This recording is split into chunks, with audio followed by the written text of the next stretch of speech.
World News. Today is the last day of July 2021.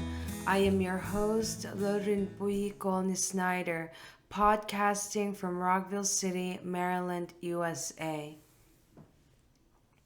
Today's reading is titled Bravado of Biswas Sarma, written by H.C. van Lilrota. The new Assam chief minister has become a proverbial thorn in the flesh for his immediate neighbors Arunachal Pradesh, Meghalaya, Mizoram, and Nagaland, who are the offsprings of Assam, formerly the Ahom kingdom. All these four northeastern states were earlier districts of the then undivided Assam. Rather than being a fatherly figure for the Assam's offsprings, the present Assam chief minister has been acting like a mobster and a hooligan or a hoodlum. Ever since he assumed power, the so-called Chanakya of the Northeast has been indulging in land-grabbing spree like the gun-blazing robber barons of the Wild West. A time may soon come when the four neighbors organized a joint posse to take on the callous bully who has become the rowdy ruffian of the Northeast region. Interstate boundary disputes can and should be settled amicably through peaceful negotiations, not by sending troops armed to the teeth and with orders to shoot civilians and police personnel of the neighboring state unless one thinks that the neighboring states are inhabited by the enemies of the country. A politician, even if he's not civilized in the true sense of modernity, but accidentally holding the top job of a refined and gentle state like Assam, should understand that the Wild West lynching era is over and the rule of law must prevail.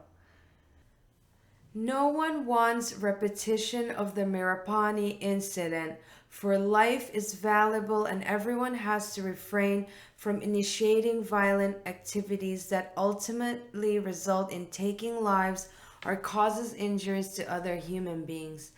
However, the dangerous acts of Himanta Biswa Sarma resulted in the death of 6 Assam police personnel whose valuable lives would not be brought back by any amount of ex gratia paid to the bereaved families. What the peace-loving people of Mizoram could not understand is that why did the Assam government send its troops armed to the teeth to Mizoram's territory while the state chief minister, 2 days before the aggression, agreed to visit Aizawl soon and hold negotiations with his Mizoram counterpart to find amicable solutions to the border imbroglio. Rather than trying to improve the situation at the border and bring back normalcy and peace, Sarma continues his threats of raising police battalions, including commandos, and mobilize huge contingents of armed police personnel along the disputed border areas. Rhetorics and threats apart, a report on a national television channel quoting sources from Assam even went to the extent of saying that Assam policemen were killed at the behest of quote-unquote non-state actors. The reporter furthermore alluded that people in high places in Mizoram were having nexus with drug cartels who were not happy with the massive crackdown on drug traffickers by the Assam government. These are clearly baseless, unfounded, and desperate attempts to tarnish the image of Mizoram and its people in the wake of the ugly incident perpetrated by the Assam government. The truth is that all the pharmaceutical drugs, especially spasmoproxivon and parvon which has killed 1,161 people in Mizoram since 1984, were smuggled from Assam.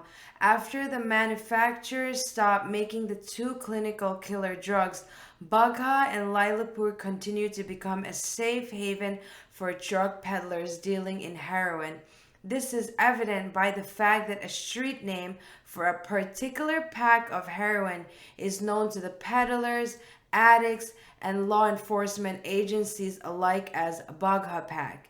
Everyone knows that the northeastern states are clandestine conduits for narcotics like heroin and methamphetamine from Myanmar due to the latter's proximity with the infamous Golden Triangle.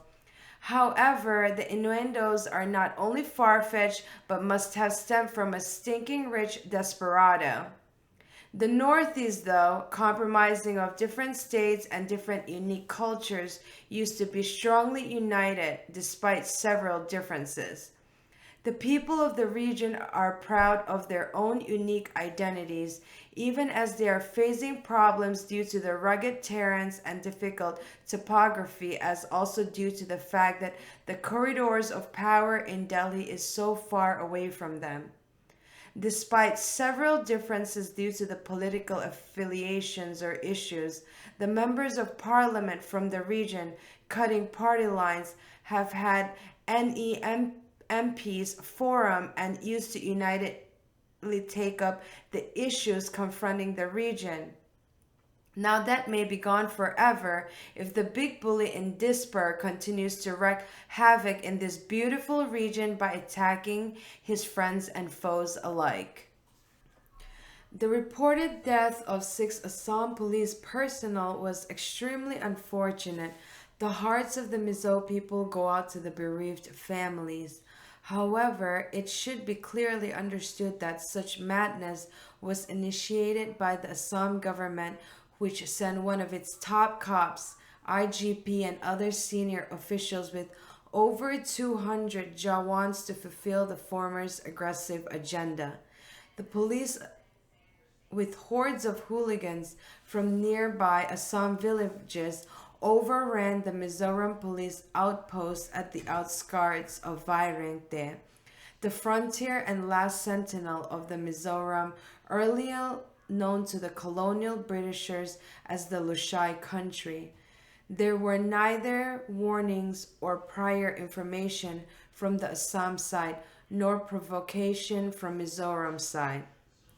The state police, as also the civilians of Vairengte, had no alternative but to give befitting reply to the act of aggression and land grabbing by the Assam government headed by the chief minister Himanta Biswas Sarma. After the police opened fire, Mizoram police also had to retaliate to protect the lives of the civilians, resulting in an unfortunate armed encounter. Mizoram police also did what they had to do, recapturing the state police border outpost forcibly captured by the Assam police.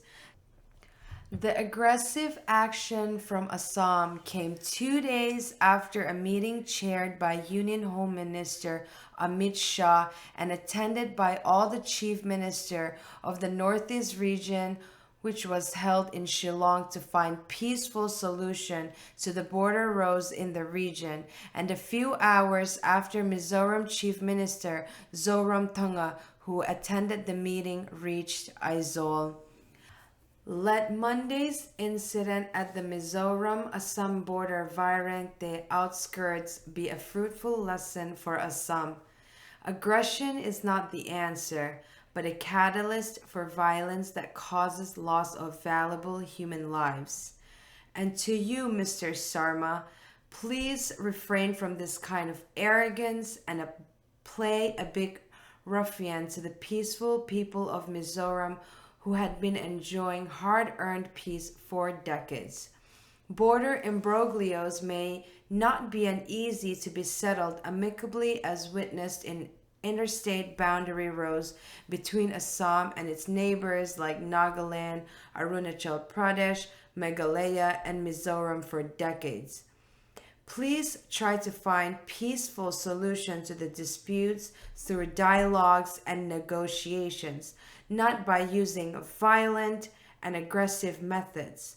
Your tweets will never bring back the lives of your policemen, but refraining from bullying neighbors and using violent tactics will ensure that there will be no further bloodshed.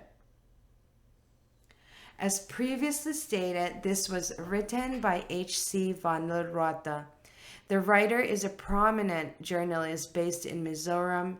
He was the correspondent for the Times of India for a number of years and retired as a principal correspondent. For people living in the East, have a beautiful day, folks, and good night to my fellow Americans and Europeans.